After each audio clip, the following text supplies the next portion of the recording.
Es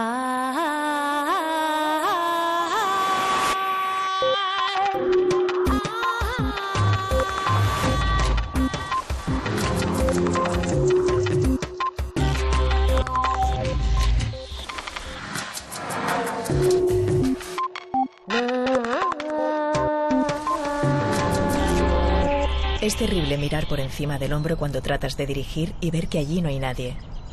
Franklin D. Roosevelt. En 2,5 millones de años no hemos mejorado en la manera de escoger a nuestros líderes.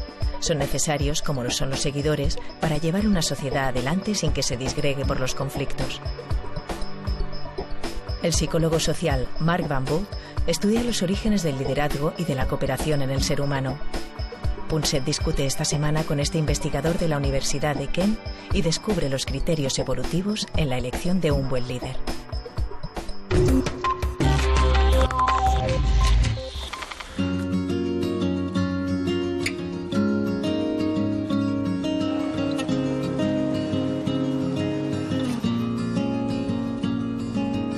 ¿Y aquí quién manda? ¿Cuántas veces no decimos eso? Lo decimos de nosotros mismos, sin saber si era una historia la que he dicho o lo que he hecho, consciente, o si era el inconsciente. Y ya no digamos cuando nos preguntamos si en esta empresa o en este lugar, en este edificio, ¿quién manda? Siempre estamos detrás de eso. Mark, nos encantaría saber quién manda realmente. Pero para empezar, una pregunta: ¿quién fue primero, el líder o los seguidores? Qué pregunta tan interesante, Eduardo. Creo que si analizamos los indicios del mundo animal, entonces está claro que los animales permanecen juntos por razones de protección. De modo que si uno de ellos se marcha, especialmente si es un animal fuerte, los otros no tienen más remedio que seguirlo. Tienen que seguir al animal dominante o al más fuerte siempre que vaya por comida o a por agua. Los demás tendrán que seguirlo. Solamente los seres humanos le han dado la vuelta a esta situación porque para nosotros, mantenernos unidos es tan importante que necesitamos nombrar a una persona y ponerla al mando, tanto si quiere como si no. Necesitamos que alguien nos coordine. Pero, según lo que tú dices, probablemente primero fueron los seguidores, ¿no?, antes que los líderes. Exacto. Y en el reino animal también, como en los seres humanos. Y luego, más tarde, decidimos efectivamente quién será el líder. Hablemos de todo esto, pero antes veamos cuáles fueron los motivos evolutivos para que los seguidores se juntaran en un grupo. ¿Hay alguna razón evolutiva para unirse de esta manera? Tiene que haber un motivo que explique por qué es importante para las personas, para los individuos, coordinar sus conductas con otros individuos. ¿Por qué compensa mantenerse en un grupo e ir a todas partes juntos?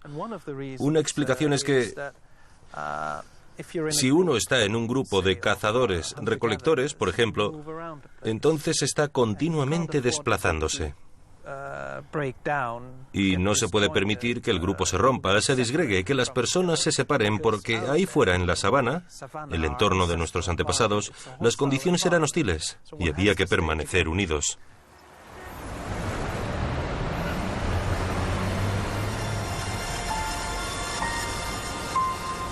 Anónimos. Sin rostro conocido, sin poder, estatus o fama. Nadie piensa en nosotros, o casi nadie, solo cuando os interesa llegar a lo más alto. Entonces, volvéis los ojos hacia los que os seguimos. Vosotros, líderes, recordad siempre que sin nosotros no sois nada. Casi todos estamos destinados a ejercer el papel de seguidores en el drama de la vida. Pero, ¿por qué quedarnos con ese oscuro papel? ¿Es que acaso ganamos algo con ello? La verdad, y aunque pueda parecerte una locura, dados a elegir, prefiero gozar de mi tiempo y de mi energía para lo que quiera, en lugar de dejarme la piel intentando llegar donde estáis. Menos poder, menos estatus, pero también menos riesgo y esfuerzo. Así que prefiero sentirme uno más con los colegas de oficina, jugar al fútbol con ellos, irme de tapas, sentir que soy parte de la comunidad y saber que esta me acepta, me quiere, me necesita, en vez de mirarla desde arriba, a distancia. Y no te lo creerás. En realidad, soy yo quien te observa cómo trabajas, tus éxitos y tus fracasos. Crees que me mandas, pero únicamente me preparo lentamente para tomar tu lugar. Así que no te engañes, no es que no valga, es que no me interesa estar en el punto de mira de todos los que primero me encumbran para luego odiarme y envidiarme. Mejor me queda como estaba. Y tú, por favor, haz lo mismo. ¿Qué te pase? No abuses del poder que te hemos dado.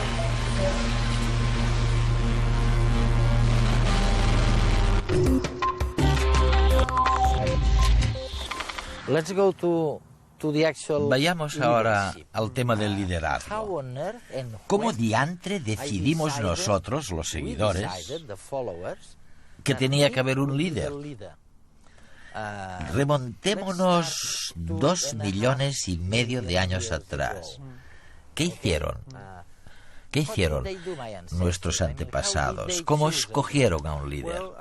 Bueno, es interesante constatar que en las sociedades modernas de cazadores-recolectores, que tal vez se pueden tomar como modelo de cómo vivíamos hace millones de años, es interesante ver que no tienen un líder único, sino líderes para tareas concretas. El líder para la caza, el mejor guerrero para dirigir el grupo en las batallas. Sin embargo, carecen de un líder global que decida sobre todos los asuntos. Por tanto, tenemos que explicar cómo se pasa de una situación en la que hay líderes para cada situación a otra donde alguien dirige un país. Y supuestamente sabe de todo. Sí, sabe de todo y afronta todos los aspectos que atañen a nuestra vida cotidiana. Supongamos que lo que dices es cierto. Y has estado estudiando este tema durante demasiados años para equivocarte. Hace 2,5 millones de años teníamos lo que denomináis líderes situacionales. Sí, para tareas bien definidas. Para tareas muy específicas. Y se elegían democráticamente. Esto es importante. No había democracia, por supuesto, pero a los líderes se les exigía y se elegían. Eso es. Y esto siguió así hasta hace 10,000 años, cuando empezaron las sociedades agrarias. Sí. Entonces, todo cambió. Sí, hubo un cambio, eso es. De repente había abundancia de recursos, alimentos sobrantes, etcétera. Un excedente. Sí, un excedente que debía redistribuirse entre la gente, y para ello era necesario superar los problemas mediante la acción colectiva. Sistemas de irrigación para el agua, gestión de la tierra, supervisión de todos los alimentos sobrantes. De pronto, se crearon las condiciones necesarias para que la comunidad eligiera a un jefe que administrara todos estos aspectos. Y así fue como surgió la política. Estos dirigentes desempeñaban un papel muy importante, pero a costa de un inconveniente. Podían apropiarse de los recursos y formaron élites para que los ayudaran y apoyaran en sus tareas de liderazgo. Hasta que alguno de ellos se planteó lo siguiente: ¿acaso no estaría bien que mis hijos también gozaran de una posición privilegiada en la vida? Mis parientes. Mis parientes, mis hijos, y entonces crearon el liderazgo hereditario que antes no existía. Y de repente aparecieron los reyes y los dirigentes que crearon una posición beneficiosa para su descendencia. Transmitieron su riqueza de una generación a otra. O sea, tenemos una segunda variedad de líderes. Bien, la tercera es probablemente algo que surgió con la revolución científica o el Renacimiento, quizá hace 400 años, ¿no? Sí. Hubo un cambio entonces, en el sentido de que de repente estamos rodeados de jefes, hay un montón de gente que manda a nuestro alrededor. Yo lo veo todos los días en mi trabajo, ¿no? Sí. Y no son especialmente entendidos en ningún tema en concreto. Sí, sí. Se supone que tienen que saber de todo un poco. Y estamos en una situación, y ahora mismo te hablo de cuál es mi sensación cuando miro cómo van las cosas en muchos lugares, incluso en las universidades. Estamos en una situación en la que creo que muy a menudo los subordinados saben muchas más cosas que los jefes.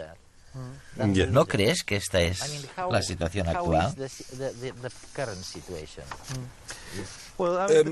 Bueno, la situación actual, en cierto sentido, nos devuelve al liderazgo que probablemente existía en los pequeños grupos y tribus del pasado. Hubo un periodo en el que los jefes, los reyes y los cabecillas de la guerra, realmente tenían mucho control sobre nuestra vida. Y lo más importante es que las personas no podían marcharse a otro lugar con facilidad. No se podían ir. No. Pero esto ha cambiado. Creo que ahora, en nuestro ordenamiento burocrático moderno, tenemos más opciones de salida. Es decir, cuando nos gusta, bueno, mejor dicho, cuando no nos gusta el trabajo que hacemos, podemos dejar la empresa e ir a trabajar a otra parte. La Unión Europea nos permite circular libremente entre países. Esto significa mucha más libertad para los seguidores y, en consecuencia, los líderes tienen que cambiar de estilo. Tienen que volverse mucho más democráticos y buscar el consenso, porque si no lo hacen, nadie más querrá seguirlos. Creo que hay un movimiento positivo en este sentido que le quita poder a los líderes, a los que mandan, y se lo devuelve a los seguidores. ¿Cuántas veces has pensado que tu jefe es un poco inútil? ¿Que tú lo harías mucho mejor que él? Dicen que entre el 60 y el 70% de la gente piensa que lo más duro de su trabajo es lidiar con su jefe. Vamos a ver si es verdad. Mi jefe no tiene ni idea de nada. Uy, me preguntan del jefe, ni idea. Norma general, yo he tenido buena suerte con los jefes. Sí, de verdad que sí. Es muy exigente, es bastante exigente y está bastante encima de todos nosotros. Ni idea. No, que no tiene ni idea de nada, pero bueno, igual. ¡Es bueno! ¡Es muy bueno! Claro, que voy a decir. En muchas ocasiones los jefes parecen altivos y lejanos. Ellos no saben lo que nos pasa y quizá no sea esto lo que más les preocupe, ya que su función primordial es salvaguardar los intereses de la empresa. Este sistema parecía funcionar bien, pero lo que en verdad deseamos ahora es un poco más de contacto humano en el trabajo. Sentirnos entendidos, comprendidos, que se nos tenga en cuenta las decisiones que nos afectan. Y es que pasamos muchas horas en el trabajo. Y además, parece ser que así rendimos más. ¿Y a usted? ¿Cómo le gustaría que fuera su jefe? Saber mandar, saber distribuir la faena y no marginar a las personas que tiene a su cargo. Un buen tío, legal, es un amigo más, ¿no? El buen jefe hace el buen trabajador. Cuando un jefe se porta mal y te trata mal a ti, eres porque tú eres mal empleado. Así de sencillo. Que entiende la situación un poquito familiar para poder compaginar trabajo y familia. Por ejemplo, si hay una faena mala, no siempre dársela al mismo.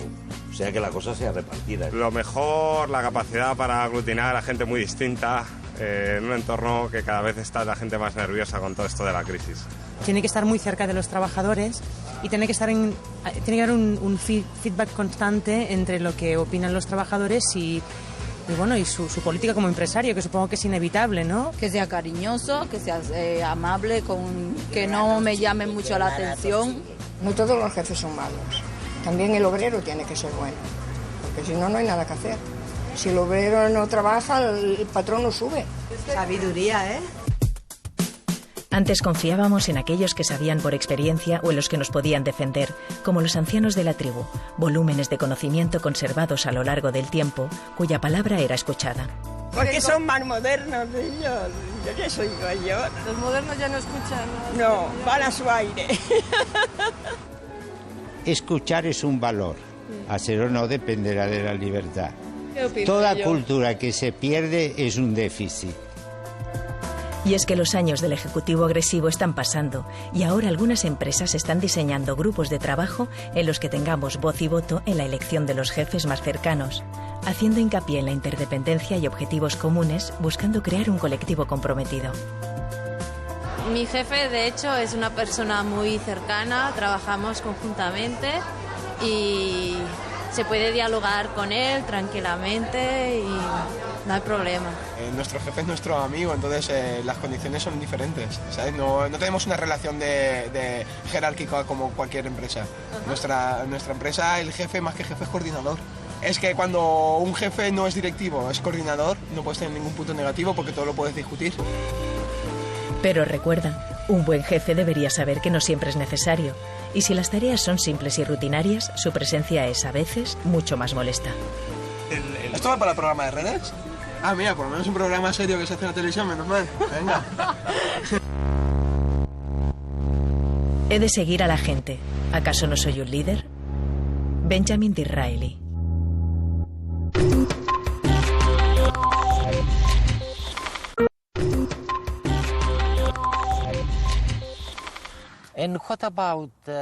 ¿Y qué pasa con hombres por un lado y mujeres por otro? ¿Qué habéis observado analizando la evolución? ¿Están accediendo realmente las mujeres a los cargos de responsabilidad? Si te parece, analicemos esto. ¿O prefieres dejarlo? No. Vamos a ver, es un debate en auge en el mundo occidental. ¿Cómo hacer que más mujeres accedan a los cargos empresariales de más responsabilidad o a la cúpula del gobierno, etcétera? Pero lo que sugiere nuestra investigación es que es muy difícil porque siempre que se produce algún problema, por ejemplo, si hay un conflicto entre organizaciones o entre grupos o entre naciones, automáticamente se activa un estereotipo de liderazgo masculino. Así pues, a las mujeres les resulta muy difícil ejercer ciertos cargos de liderazgo, especialmente si tienen que ser elegidas para ello. Hemos descubierto que solamente en determinadas condiciones los grupos eligen a una dirigente femenina. En los casos en los que hay un conflicto interno, en el grupo que debe resolverse, las habilidades pacificadoras de las mujeres, que probablemente han conseguido gracias a la evolución durante muchos miles de generaciones, funcionan especialmente bien, sobre todo en este tipo de situaciones. O sea, vamos a ver, ¿sería descabellado decir lo que te voy a decir ahora? A ver. Estoy pensando en las elecciones de Estados Unidos, las elecciones a la presidencia, y el hecho de que Hillary Clinton no fuera elegida, de que al final no lo fuera, aunque evidentemente era la mejor candidata desde el punto de vista político, teniendo en cuenta su disciplina, su experiencia. ¿Tiene algo que ver? Vamos a ver, se podría argumentar que su mejor estrategia para ser elegida era presentarse como candidata contraria a la guerra. Oponiéndose a la guerra. Sí. Como sabes, hay mucha insatisfacción ahora mismo en Estados Unidos con la guerra en Irak. Y muchas personas necesitan un cambio en este sentido. El único problema con Hillary es que sus antecedentes de voto no encajaban con este programa antibelicista, porque fue una de las senadoras que apoyó la iniciativa de ir a la guerra, por lo que no pudo explotar esa parte del prototipo de liderazgo femenino, la parte pacificadora.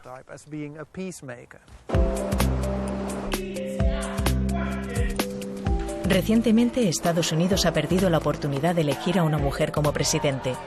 Si bien ahora, quien intenta ganarse al sector femenino es la candidata a vicepresidenta del partido opositor republicano. La historia evolutiva de la humanidad ha dejado una impronta en los estilos de liderazgo de hombres y mujeres que, en ocasiones, se contradice con los deseos de igualdad de la sociedad moderna. Ambos pueden estar igual de preparados, sin embargo, el hombre asumirá con mayor rapidez el papel de líder cuando el grupo se encuentre amenazado o deba competir. Al fin y al cabo, nuestros ancestros estaban acostumbrados a resolver este tipo de conflictos por la fuerza bruta, y el guerrero defensor, el héroe, es bien explotado en las campañas políticas de nuestros días. Ellas, por el contrario, son las mediadoras, las sustentadoras del orden y la unidad social. Se encuentran evolutivamente mejor preparadas para resolver conflictos personales dentro de la familia, el trabajo, la comunidad o el país, cuando no existen amenazas externas. Quizás esto explique por qué los estudios dicen que nos encontramos más predispuestos a elegir a hombres como presidentes en tiempos de crisis y a mujeres en tiempos de paz, vestigios de un pasado que aún influye en nuestro moderno mundo actual. Lo que nosotros estamos haciendo ahora es trabajar con programas de morfología facial. ¿Morfología facial? Sí, son programas para intentar descubrir cuáles son los rasgos más importantes de los candidatos a la presidencia. Las características faciales que hacen que la gente los elija antes que a otros. Una de las cosas que hacemos es generar caras jóvenes y envejecidas de la misma persona. Y uno de nuestros descubrimientos apunta a que la cara de una persona mayor funciona especialmente bien en situaciones en las que hay estabilidad en una nación, cuando todo marcha bien, y en general, las personas están contentas con su vida.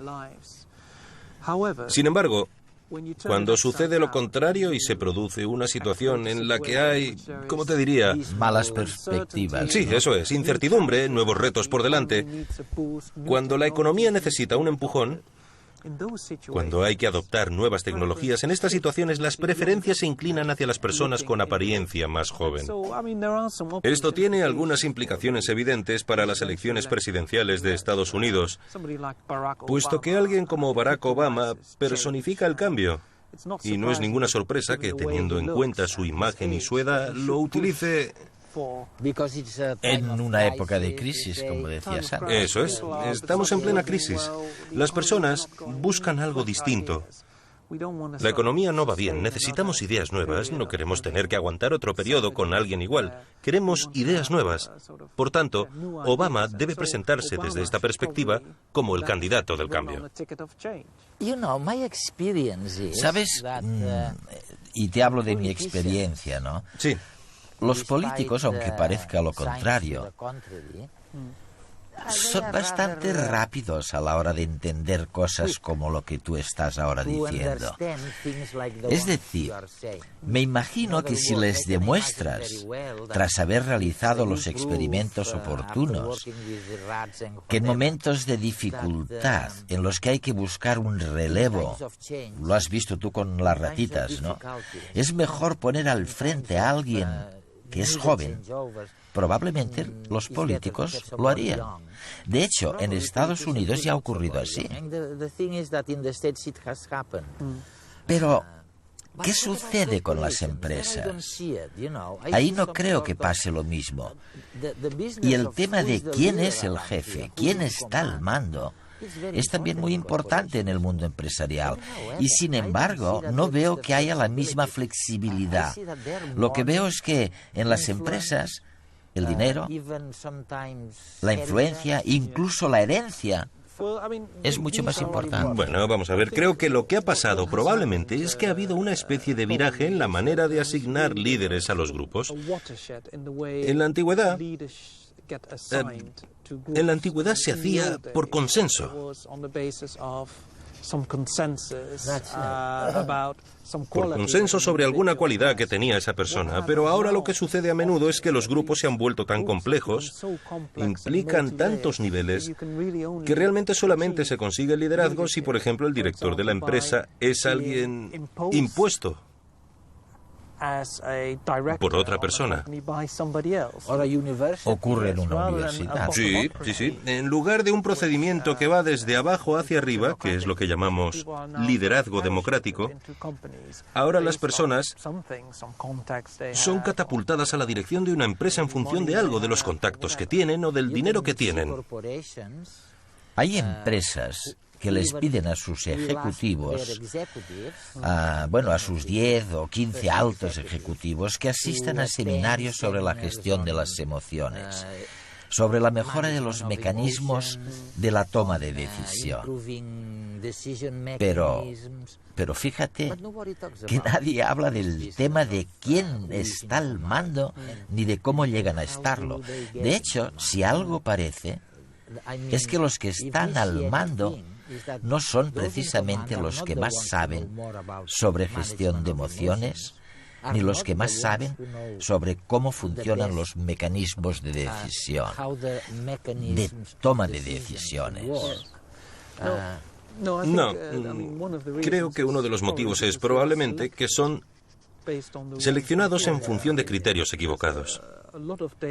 Muchos datos demuestran que los jefes de una empresa tienen mejores resultados si llegan al cargo con la aprobación de sus subordinados.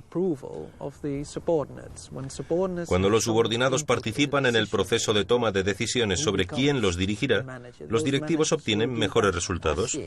¿Es así? Sí, sí. La razón es que los subordinados o los seguidores seleccionan a los líderes basándose en criterios distintos a los que utilizan los altos cargos.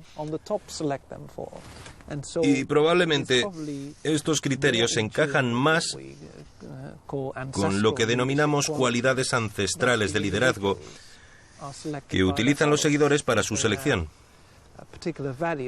Se barajan valores concretos que todos queremos en nuestros líderes, que sean fiables, dignos de confianza, no demasiado ambiciosos. ¿Más altos? También más altos, sí. Y este es probablemente otro rasgo evolutivo, porque los líderes más altos, en el contexto de nuestros antepasados, eran las personas que podían mirarnos por encima del hombro, que resultaban más intimidantes como enemigos y que probablemente eran mejor pacificadores.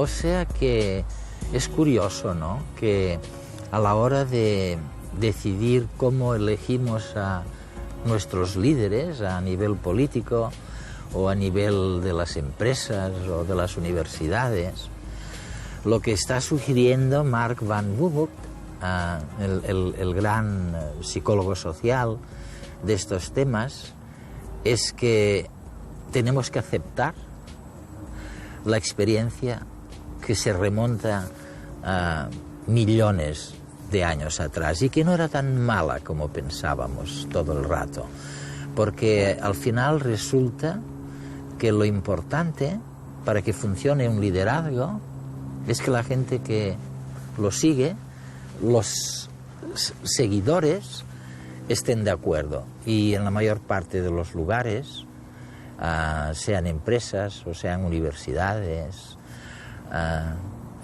hoy día, no están de acuerdo. Para dirigir a la gente, camina tras ellos. Lao Tzu.